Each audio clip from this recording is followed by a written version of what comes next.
साथियों नमस्कार। आज 21 अगस्त है और आज जो भारत बंद का जो आयोजन चल रहा है देश भर में चल रहा है और इसकी जो रैली है यहाँ रायगढ़ ज़िले में कैसे हो रही है मैं दिखा रहा हूँ और कहाँ पर अभी आकर लोग सब इकट्ठा हो रहे हैं। यहाँ जस्ट मैं कलेक्ट्रेट के सामने हूँ। यहाँ पर जो है अम्बेडकर चौक है और यहीं पर सारी जो रैलियाँ हैं वो आकर इकट्ठा हो रही हैं और देखते हैं सुनते हैं कि क्या कुछ यहाँ पर हो रहा है।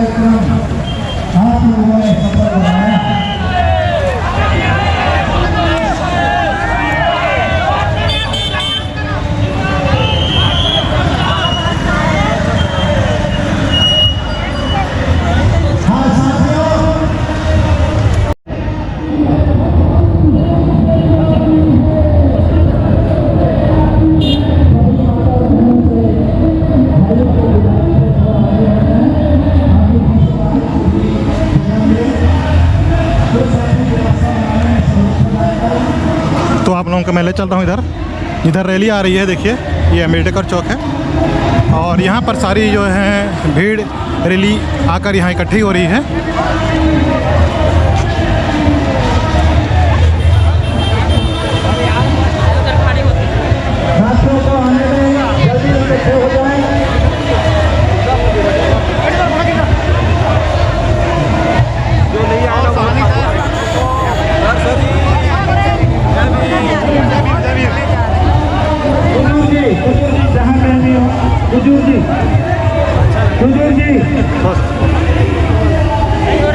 बढ़िया से बढ़िया नहीं हुआ रहा है।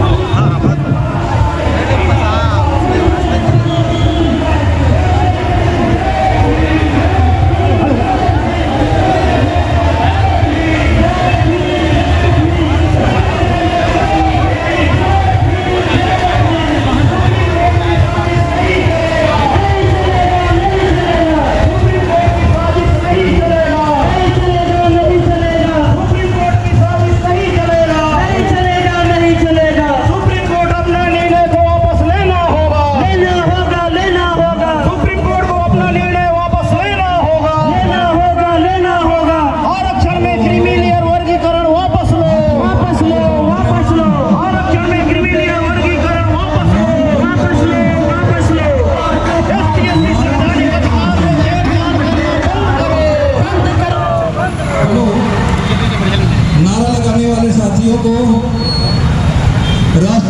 तो साथियों यहाँ पर रैली जो है अभी तक आ ही रही है। पीछे से आप देख रहे हैं इधर से चक्रधर नगर चौक से होती हुई ये सारी रैलियाँ जो हैं मैं आपको बता दूँ कि ये सारी रैलियाँ जो हैं रामलीला मैदान रायगढ़ से निकली हुई है और निकलकर पूरी सिटी को होते हुए सिटी से आ रही है और यहाँ आकर अभी जो अम्बेडकर चौक है वहाँ पर सब इकट्ठा हो रहे हैं। बहुत बड़ी भीड़ है और आरक्षण के नियमों में जो बदलाव की गई है उसके विरुद्ध में ये रैलियाँ चल रही हैं। प्रदर्शन किया है, इसको टीवी में मोदी देख रहा है। पूरे भारत में पूरी तरह से बंद है। मैं ये कहना चाहता हूँ सारे जो ST/SC की महिलाएं हैं वो भी पूरी तरह से भीड़ में आए हुए हैं। आप देख पा रहे हैं।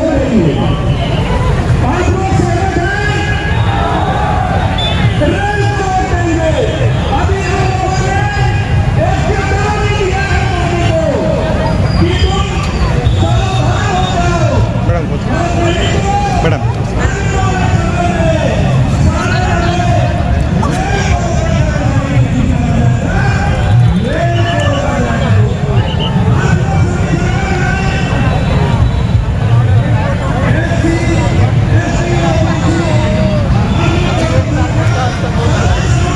काफ़ी भीड़ यहाँ पर जो है आके इकट्ठी हो गई है और यहीं से कलेक्ट्रेट की ओर जाकर जो है ज्ञापन दिए जाएंगे। सारे लोग दिखाई पड़ रहे हैं आपको।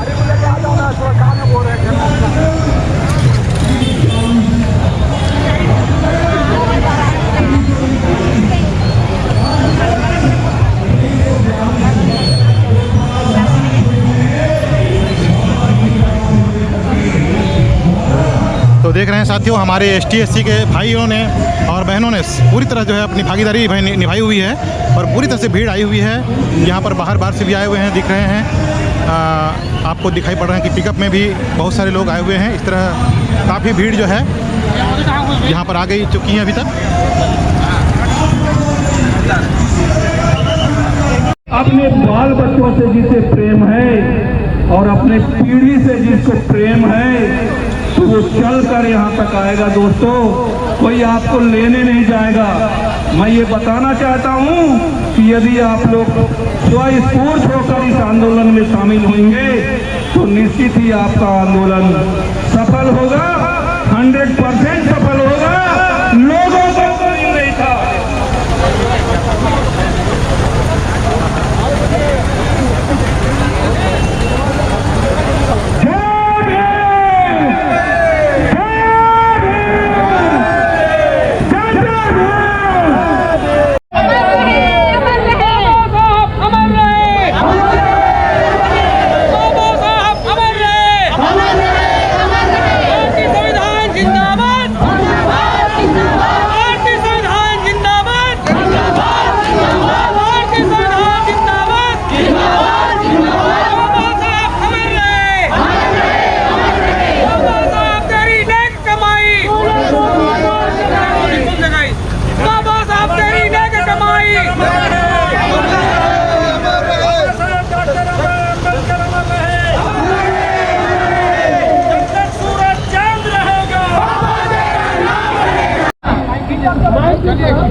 पहले एक ऐसा महापुरुष पैदा हुआ जिसका नाम है महात्मा ज्योतिराव फूले।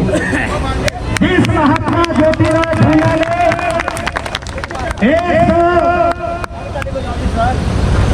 176 साल पहले 1848 में इस देश में पहली पाठशाला खोला। अगर आज कोई तेली, कोई कुर्मी, कोई यादव, कोई केवट, कोई कलार, कोई मरार, कोई आदिवासी, कोई अनुसूचित जाति के लोग अगर आज इस देश में पढ़े लिखे नजर आते हैं, अगर महात्मा ज्योतिराव फूले जी ने 1848 में स्कूल ना खोला होता तो आप में से कोई भी व्यक्ति इस देश में पढ़े लिखे नजर नहीं आते। जमाना अंग्रेजों का था और तभी उसी जमाने में महात्मा ज्योतिराव फूले ने 1882 में हंटर कमीशन के सामने ये प्रस्ताव रखा कि इन समाज के लोगों को हिस्सेदारी चाहिए, प्रतिनिधित्व में भागीदारी चाहिए। लेकिन साथियों 1890 के बाद 1892 से छत्रपति साहू महाराज जो कुर्मी समाज का था, उसने महात्मा ज्योतिराव फूले के शिक्षा के आंदोलन को आगे बढ़ाते हुए उच्च शिक्षा का प्रावधान किया और उच्च शिक्षा के प्रावधान के साथ 1902 में सबसे पहले कोल्हापुर राज्य में छत्रपति साहू महाराज ने 50% आरक्षण शूद्र समाज के लिए लागू करने का काम किया। छत्रपति साहू महाराज के 1920 में 22 समाप्त होने के बाद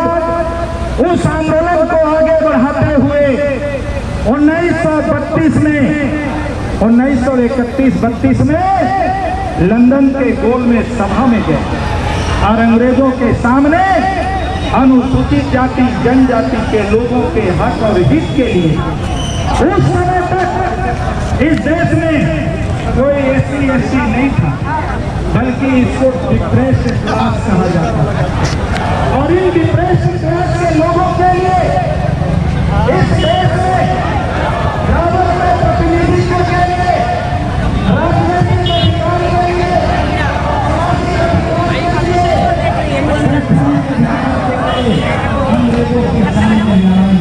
जय हिंद, जय भीम। अरे मेरा फोटो भी ले रहे हैं क्या? बिल्कुल बिल्कुल, सबका आ रहा है, सबका आना है, सबका आ रहा है। जय भीम, जय भीम, जय भीम। बोलिए जय भीम, बोलिए जय भीम, जय भीम।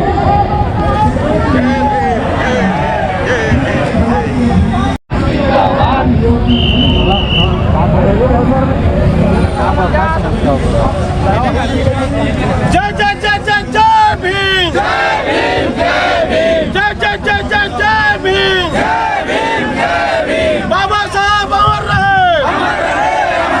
बाबा साहब अमर रहे। भारतीय संविधान जिंदाबाद, जिंदाबाद, जिंदाबाद। अरे अब भी तो अंगड़ाई है, अब भी तो अंगड़ाई है, ST/SC से जो टकराएगा, ST/SC से जो टकराएगा, कुछ तो करो जवानी में, अरे कुछ तो करो जवानी में, अरे अब भी तो अंगड़ाई है, अरे अब भी तो अंगड़ाई है। जय जय जय जय जय भीम, जय भीम, जय भीम, जय जय जय जय जय भीम, जय भीम, जय भीम। सुप्रीम कोर्ट तेरा तानाशाही नहीं चलेगा, सुप्रीम कोर्ट तेरा तानाशाही नहीं चलेगा, नहीं चलेगा, नहीं चलेगा। सुप्रीम कोर्ट को अपना निर्णय वापस लेना होगा, सुप्रीम कोर्ट को अपना निर्णय वापस लेना होगा, सुप्रीम कोर्ट साजिश करना बंद करो, बंद करो, बंद करो। सुप्रीम कोर्ट SC/ST के खिलाफ साजिश करना बंद करो, बंद करो, बंद करो। सुप्रीम कोर्ट तेरा तानाशाही नहीं चलेगा, नहीं चलेगा, नहीं चलेगा। ST/SC एकता जिंदाबाद, जिंदाबाद, जिंदाबाद। ST/SC एकता जिंदाबाद, जिंदाबाद, जिंदाबाद। भारत सफल करो, सुप्रीम कोर्ट को अपना फैसला वापस लेना होगा, सुप्रीम कोर्ट को अपना फैसला वापस लेना होगा,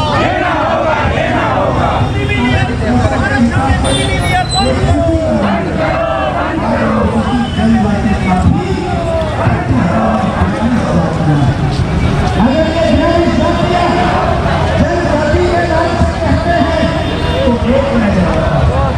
लेकिन अगर इनको अलग अलग जाति में देखें तो अनेक जाति में अल्पजन बन जाते हैं, टुकड़े टुकड़े हो जाते हैं। लेकिन इस शेड्यूल के आधार पर इन लोगों के लिए संविधान के आर्टिकल 14, 15, 16, संविधान के आर्टिकल 21 का, संविधान के आर्टिकल 35, 335, 338, 340, 341, 342 ऐसे तमाम सारे ये भारत का संविधान है। और इस संविधान में इन तमाम आर्टिकलों में अनुसूचित जाति और जनजाति के संवैधानिक अधिकार लिखा है। इसमें आर्टिकल 341 और 342 के आधार पर ये पावर नहीं है कि सुप्रीम कोर्ट इसका वर्गीकरण करवाए या वर्गीकरण का फैसला नहीं। इस संविधान में ये प्रावधान नहीं है, लेकिन फिर भी इन्होंने फैसला दे दिया कि इसका वर्गीकरण किया जाए। अब आज यहाँ गोड़ को कंवर से, कंवर को भैना से, भैना को उरांव से, उरांव को कंवर से, यानी कि एक जाति दूसरी जाति के लिए हम आपस में लड़ते रहेंगे। सतना में सूर्यवंशी के खिलाफ, सूर्यवंशी गाड़ा के खिलाफ, गाड़ा घसिया के खिलाफ इस वर्गीकरण के कारण हम लड़ते रहेंगे। इन्होंने फैसला क्या दिया, जो एक हुआ है उसको आपस में बांटने का काम किया है। तो इसलिए साथियों, और इसमें क्रीमी लेयर की बात करते हैं। अगर मैं आज आपको बताना चाहूंगा, अगर 1/7/1990 में एक नवभारत टाइम्स में एक समाचार छप के आया था। 1/7/1990 में नवभारत टाइम्स में एक समाचार छप के आया था। क्या समाचार आया था कि जब 1935 में अंग्रेजों का राज था तो जाति के आधार पर कौन कितना सरकारी नौकरी में थे, तो उस समय कायस्थ समाज, जिसको लाला समाज कहते हैं, वो 100 में 40% सरकारी नौकरी में हुआ करते थे। लेकिन जब देश आजाद हुआ 1947 में, 1950 में संविधान लागू हुआ और 1990 के आते आते वही कायस्थ समाज सरकारी नौकरी में कितना बचा, मात्र 2%।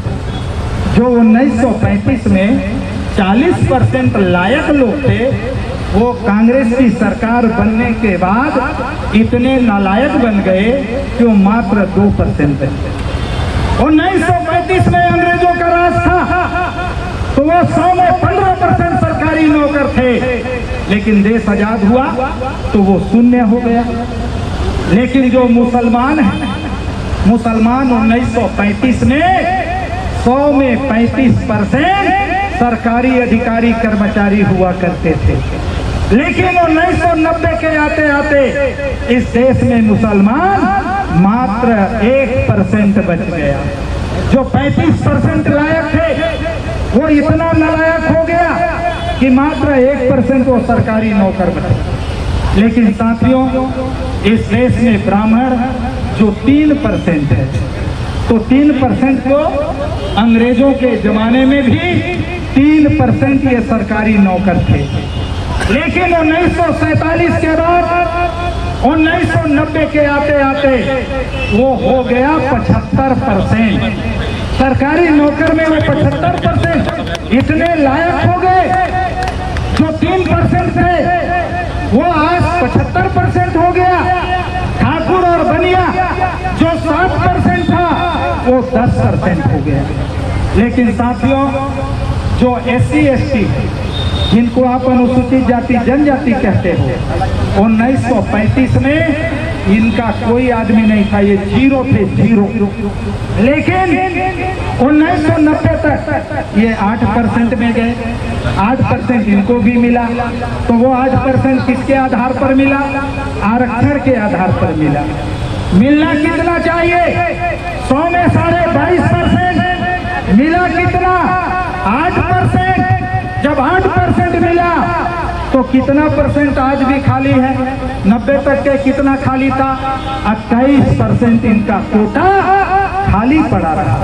लेकिन साथियों, जो पिछड़ा वर्ग है 1935 में 0 था, लेकिन 90 के आते आते उनको 4% मिला। तो इस तरह से इस देश में अब क्रीम कौन खा गया भाई? ये क्रीमी लेयर की बात करते हैं तो क्रीम किसको खाने को मिला? जो 75% सरकारी नौकरी में गए तो वो क्रीम खा गए ना। अगर क्रीमी लेयर निकालना है तो इनका क्रीमी लेयर निकालो ना। जो लोग ज्यादा नौकरियों में जा चुके हैं, अब उनको नौकरी की क्या जरूरत है? अभी तो हमारी पहली पीढ़ी है, हम पहली पीढ़ी के लोग हैं। हमारे खानदान में हम पहला व्यक्ति हैं जो आज MA पढ़े हैं। का आप लोगों ने काम किया है, तो आपके तरफ से भी ज्ञापन होगा, वो भी आप ज्ञापन राष्ट्रपति के नाम से देने का काम करें। मैं आप सभी साथियों ने जो सहयोग दिया है, सभी समाज के लोगों ने जो सहयोग दिया है, इसके लिए मैं आप सबको बहुत बहुत धन्यवाद देता हूं। रायगढ़ के नागरिकों को भी धन्यवाद देता हूं कि जिन लोगों ने आज इस बंद को समर्थन देते हुए अपने अपने दुकान को बंद रखा। मैं प्रशासन को भी धन्यवाद देता हूं कि हमारे इस रैली को शांतिपूर्वक यहां तक लाने में अपना सहयोग प्रदान किया। इसलिए हम प्रशासन को भी धन्यवाद देते हैं और इसी के साथ मैं अपनी बात को यहीं विराम करता हूं। सभी साथियों को धन्यवाद। जय भीम, जय भारत, जय जोहार, जय सेवा, जय बुढ़ादेव। धन्यवाद सम्मानीय दाऊराम जी। आपने कहा कि बहुजन समाज पार्टी की ओर से ज्ञापन दिया जा रहा है। अच्छा है और ठीक है ना।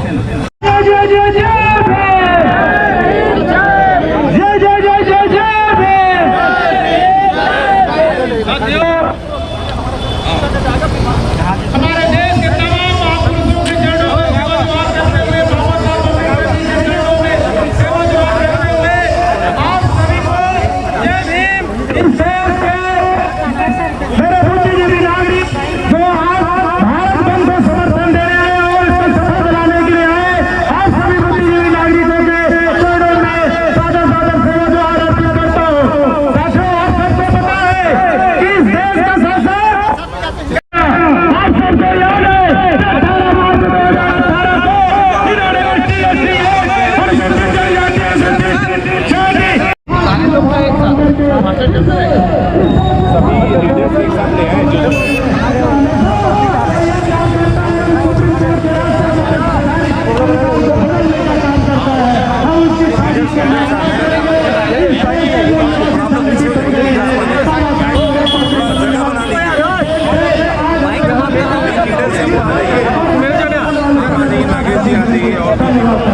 मेन लीडर सारे ये थोड़ा जगह बनाएंगे आराम से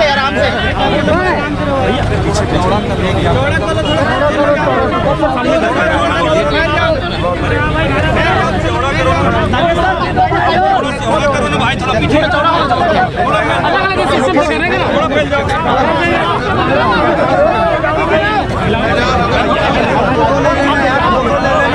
अकलबंद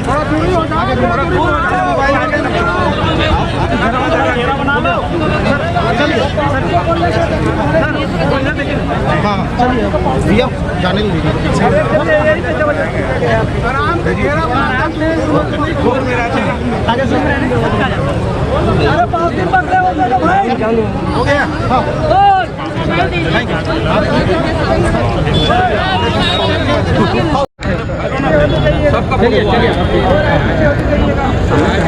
आज लेडीज को लाने पड़ेगी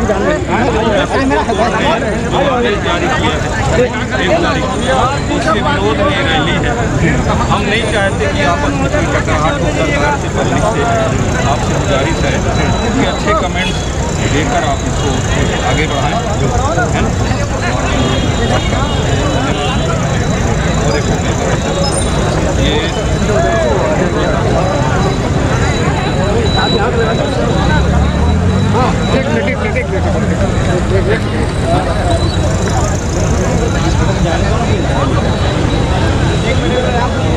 ये संयुक्त बाकी सारे जो सभी समर्थन ये दूसरा ज्ञापन हाँ, ये उस संबंध में नहीं है सर, ये लोकल है। यहाँ पर समस्या ये हो गया है कि पोस्ट मैट्रिक छात्रावास महिलाओं का और पुरुष का है, उसको बंद कर दिया गया है, प्री मैट्रिक कर दिया है। तो हमारे लोगों को रहने खाने पीने की अव्यवस्था हो जाएगी। तो इसके लिए भी हम चाहते हैं कि प्रशासन पूरी तरह से इसमें सकारात्मक पहल करके बच्चों के लिए वो हॉस्टल को फिर से निराकरण करें और फिर से उनको भर्ती वहाँ पर करें। मैं ऐसा प्रशासन से अनुरोध करता हूँ सर।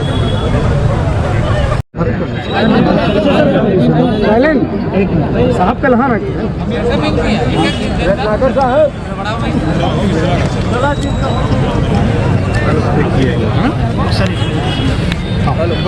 देखिए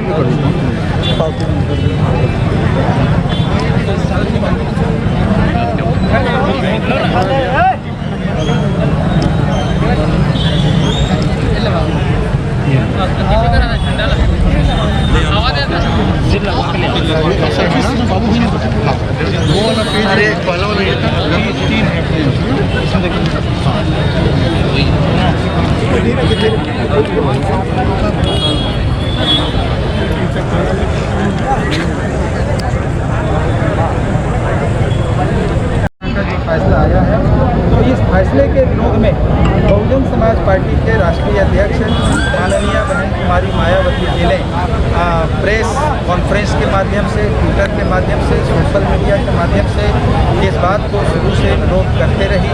और अभी जब भारत बंद का आह्वान हुआ तो इस बंद के आह्वान को माननीय बहन कुमारी मायावती जी ने बहुजन समाज पार्टी की ओर से पूरे देश में समर्थन दिया और उनके समर्थन के आधार पर बहुजन समाज पार्टी आज इस आंदोलन को कामयाब बनाने के लिए हम प्रदेश के तमाम सभी जिलों में महामहिम राष्ट्रपति महोदय को ज्ञापन सौंपने के लिए बहुजन समाज पार्टी की ओर से कि भाई इस बात को लेकर पार्लियामेंट एक अलग से जो है पार्लियामेंट का सत्र बुलाया जाए और पार्लियामेंट में संविधान संशोधन बिल ला करके आरक्षण को संविधान के 9वीं सूची में शामिल किया जाए। इस बात को लेकर के अभी महामहिम राष्ट्रपति महोदय को कलेक्टर महोदय के माध्यम से ज्ञापन प्रस्तुत किया।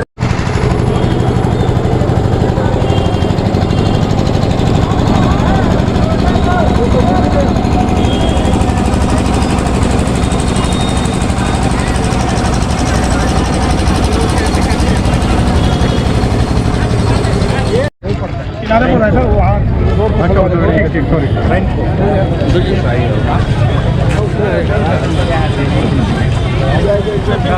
हाँ ट्रैफिक क्लियर हो जाएगा।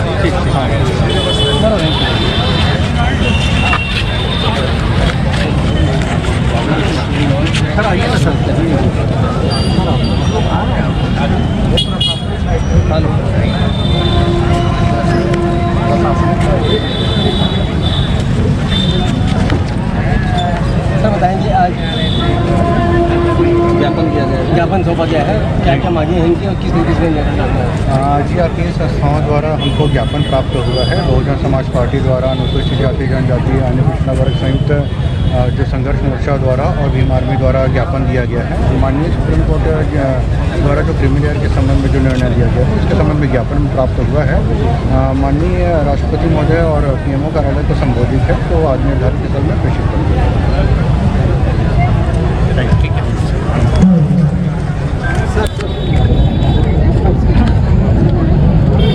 देना नहीं है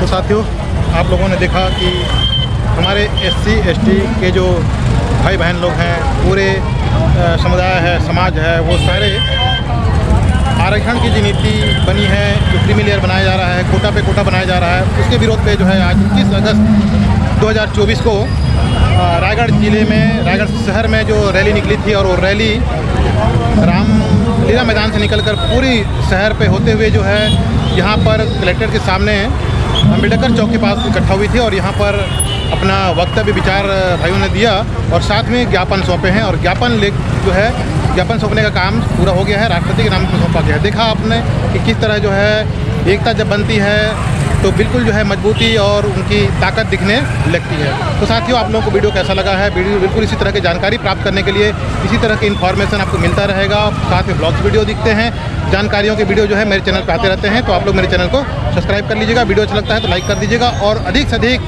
भाइयों के पास वीडियो को शेयर कर दीजिएगा। तो चलिए मैं अब लेता हूँ आप लोग से विदा और देखते हैं अगर कोई कुछ वक्तव्य अपना देना चाहेगा तो मैं इसमें ऐड कर दूँगा, मगर कोई अगर ऐसा कुछ देना चाहता है तो फिलहाल मैं आप लोग से लेता हूँ विदा और आप लोगों का दिन शुभ हो, आप लोग मुस्कुराते रहें, हंसते रहें और हमेशा की तरह इसी तरह मेरे वीडियो देखने के लिए तैयार रहें, खुशहाल रहें।